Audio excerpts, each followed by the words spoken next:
in the sky, gazing far into the night. I raise my hand to the fire, but it's no use, 'cause you can't stop it from shining through.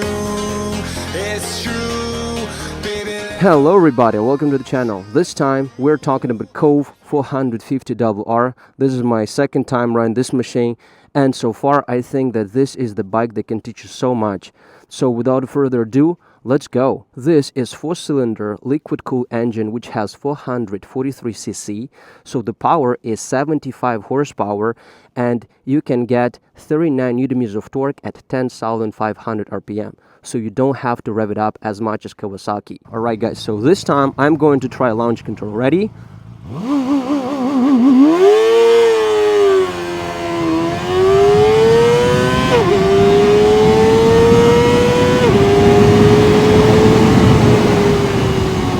Holy moly, haha. Alright guys, this was pretty fast, and that launch control works for sure. You definitely feel how it works.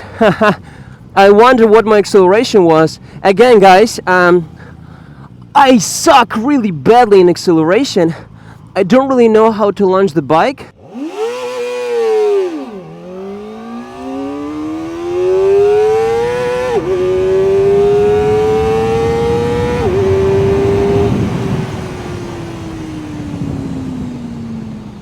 In my opinion, Kove 450RR is a faster bike. It's way lighter than ZX4, but at the same time, I would tell you that you need more skills to ride this bike.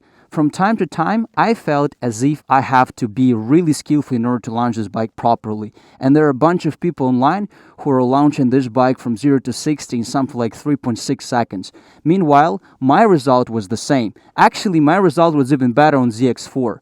However, I do tell you now guys that this bike, Kove 450, does feel faster. And I was pretty surprised when I found out that ZX4 was faster in my case. Okay, now we're at launch. Ready?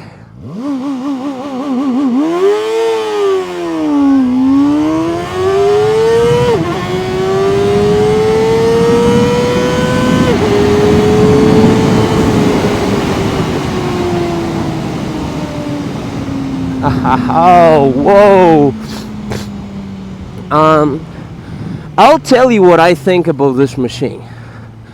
It feels faster. Yeah, it does feel faster than ZX4. Especially taking that it has launch control. On Kove, on official Kove site, they say that this bike goes from 0 to 100 in 4.2 seconds.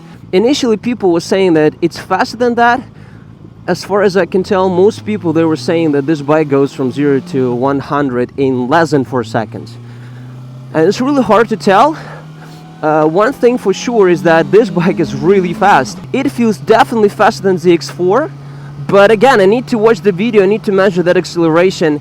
Maybe I'm just wrong, who knows? My point is that this bike would be faster if you're a skillful rider, because it's way lighter, weight to power ratio is way greater on this bike compared to ZX4, and this bike is really good. However, it doesn't feel as good as ZX4 for me. I'm not a very skillful rider, guys. I'm not very good on the track. I'm not very good in twisties. However, riding this bike, I felt so confident. In fact, I felt the most confident in my life on ZX4.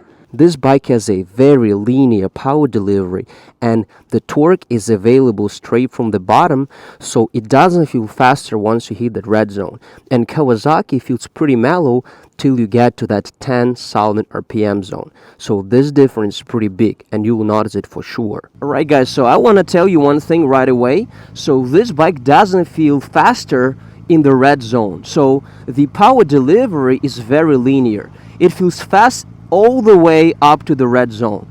So you can rev it up to 16,000, but you don't have this extra power in the red zone, which is very different from Kawasaki. So the power of this machine is very similar to Kawasaki, but this bike is way lighter. So over here we can see trellis frame, but this time it isn't steel frame. This is aluminum frame.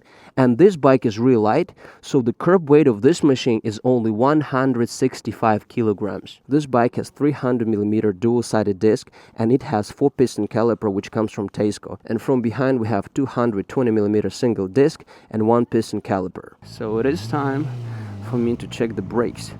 In my previous video I said that I don't like brakes much, and I wonder what I would say now. Let's try it out. From 50 kilometers per hour.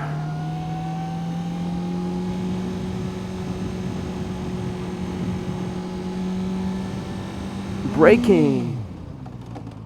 Okay.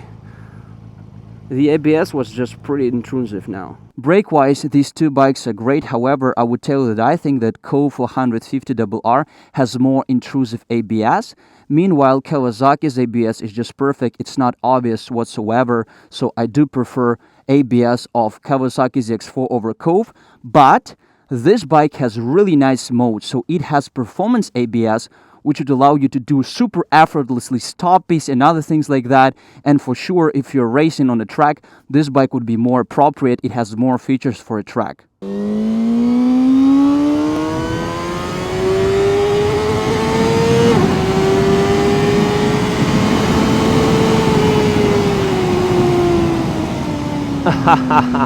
All right. Brakes are actually pretty good as well.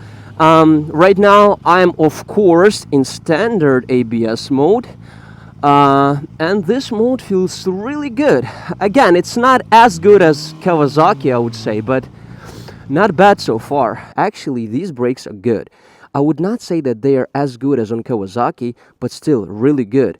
And the most important part of this machine, guys, is that it has dual channel ABS, but it has ABS modes. It has 3 ABS modes: standard, performance, and ABS off. And let me tell you one thing about my favorite mode, which is performance mode. If you're on performance mode, you can do really nice stoppies.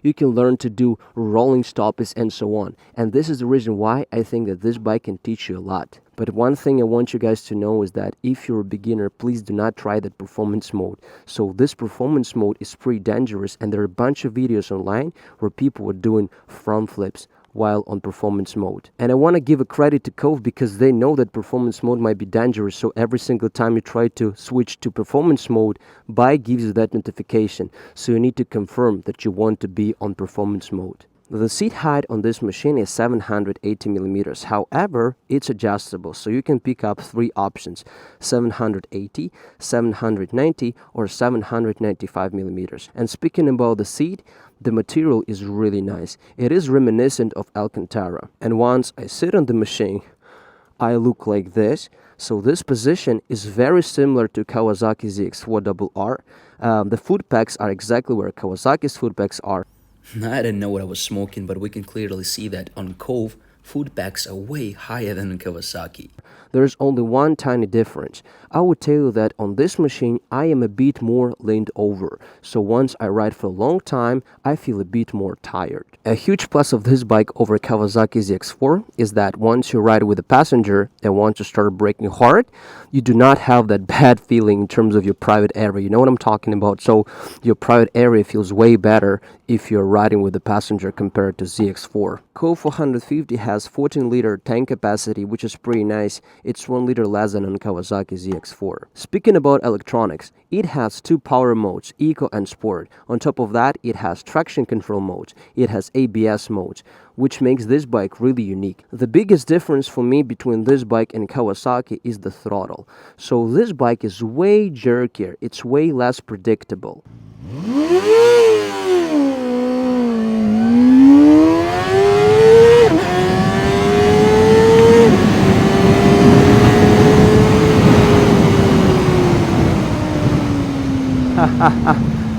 All right, that was nice. Again, guys, the throttle isn't as predictable as on Kawasaki, I would say. I just don't have that much control. And another thing that I noticed is that this bike has really strong engine braking. So once you're riding, just get off the throttle and bike stops as if you hit brakes. The biggest difference in between this bike and Kawasaki is the suspension. So this bike has upside down 41mm fully adjustable front suspension, which comes from Kove. From behind over here, we can see a fully adjustable monoshock, which comes from Kove as well. It's really nice that this bike can give you fully adjustable suspension, meanwhile Kawasaki gives you only preload adjustability. One thing that contributes greatly to the lightweight of this machine is the muffler. So it's a very short exhaust pipe, which looks pretty cool actually. And speaking about the muffler, of course, the most important part is how it sounds. So let's start the bike. Ooh, feels nice. Let's rev it up.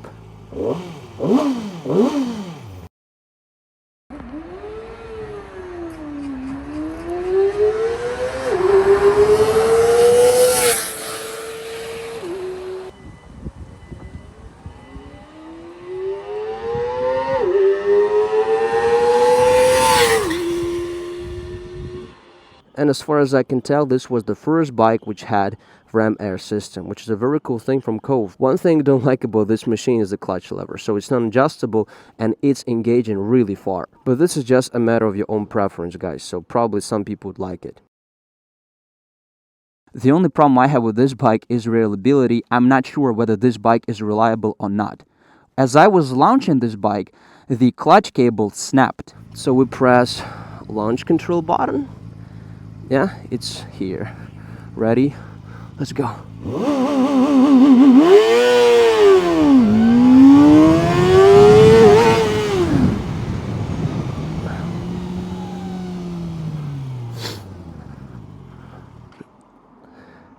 All right. Something had happened. What the hell is going on? Alright, just now something happened, guys. Like, I was launching the bike and it literally died in the middle of the way. So I'm not sure whether this was my fault or whether something went wrong. But yeah, it died off right in the middle of the race, of my race.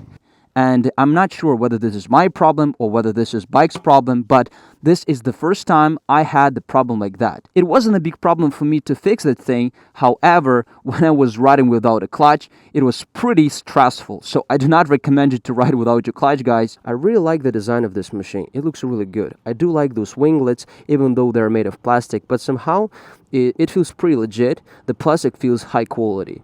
And the only thing I would tell you guys that in person, once you see that bike like I do, it looks really small, very tiny.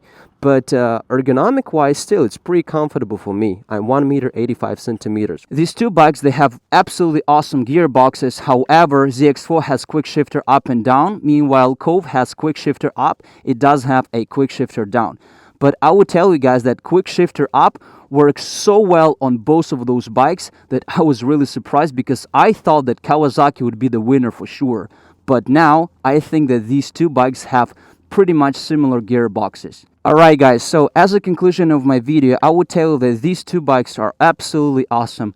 If you're in China, pretty much everybody is going to pick Kove over Kawasaki just because this bike is twice cheaper than this one. However, if you're looking for the most confidence-inspiring bike, I would definitely recommend you Kawasaki zx4rr over Kove, because this bike feels absolutely awesome. You ain't supposed to be fast, you ain't supposed to ride fast in order to feel fast on this bike.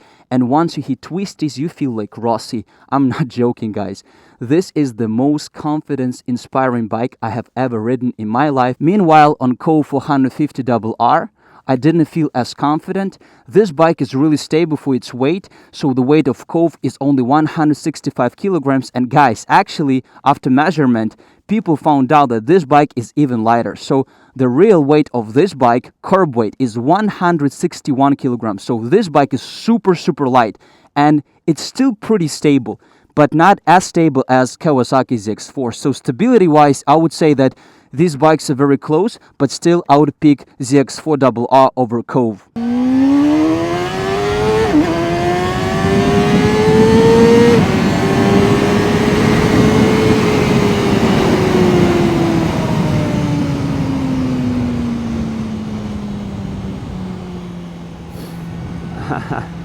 Yeah, not bad, guys. Pretty good. But I don't know, like, probably it'll be a bit faster than Kawasaki in terms of acceleration from 0 to 60, but somehow it just don't feel as good, you know, guys. It's pretty hard to explain, it's pretty hard to articulate it to you, but I just don't feel as if I'm home. You know, you can buy a bunch of bikes which are faster than ZX4, and on paper this bike's supposed to be faster for sure, but the feeling I get out of it isn't as good. So I wonder what would the video tell, but it just doesn't feel as predictable, it doesn't feel as good as Kawasaki zx4rr. And again, it's a bit jerkier. Even though Kove has a great performance as well, but I just think that you have to be a bit more skillful to ride this bike fast. So this bike is faster if you're a skillful rider. This bike would be fast even if you're a noob. Alright guys, so this was my humble opinion on Kove 450RR. I love this machine a lot. I think that this bike can teach you more than other bikes can, and this is the reason why you probably have to consider purchasing one of those if you have a chance.